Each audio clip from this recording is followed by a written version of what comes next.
Hey, this is Alan Fenstermaker here with the Pro Wrestling Archives, and I wanted to bring this to you guys live because I wanted to talk about transformation in characters in pro wrestling and how, like in the pro wrestling business, it's always important to keep your character fresh and keep moving forward. Because, in a prime example of that, I see how you notice I got Triple H, Hunter Hearst Helmsley, the Greenwich Blue Blood, and then Triple H the Game action figure.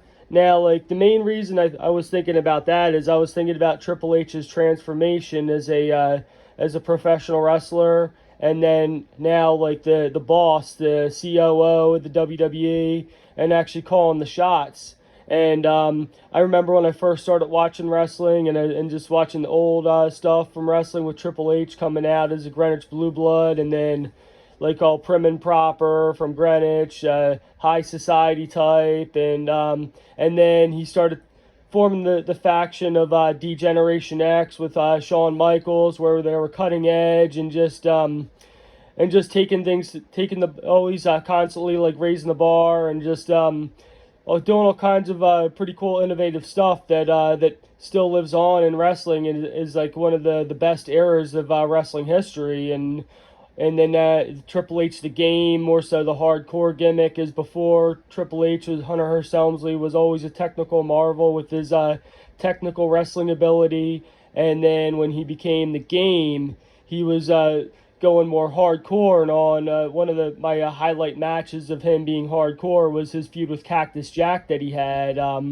They had some infamous battles and all with the thumbtacks, and Cactus Jack, Mick Foley, is a hardcore legend in himself, and then to take someone that you would imagine like a Greenwich Blue Blood or a Technical Marvel, put him in a match type like that with someone like Cactus Jack that's been mainly just all hardcore his whole career, and just seeing how Triple H how he excelled in that environment and even came out victorious and beat Cactus Jack in that environment.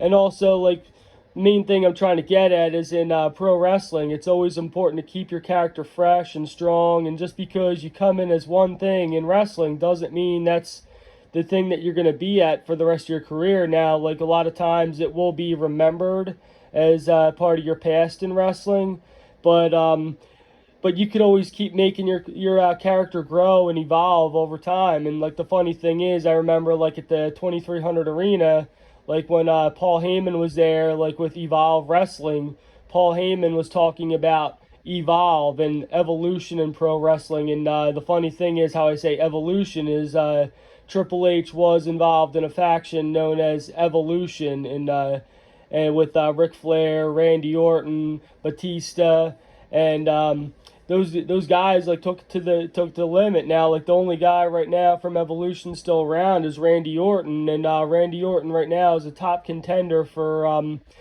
the Universal title against Roman Reigns now that he signed to Friday Night SmackDown.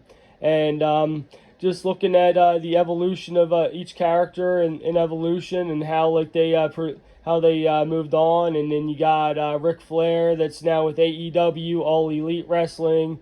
Batista, that he's out making movies, following the footsteps of guys like The Rock and John Cena.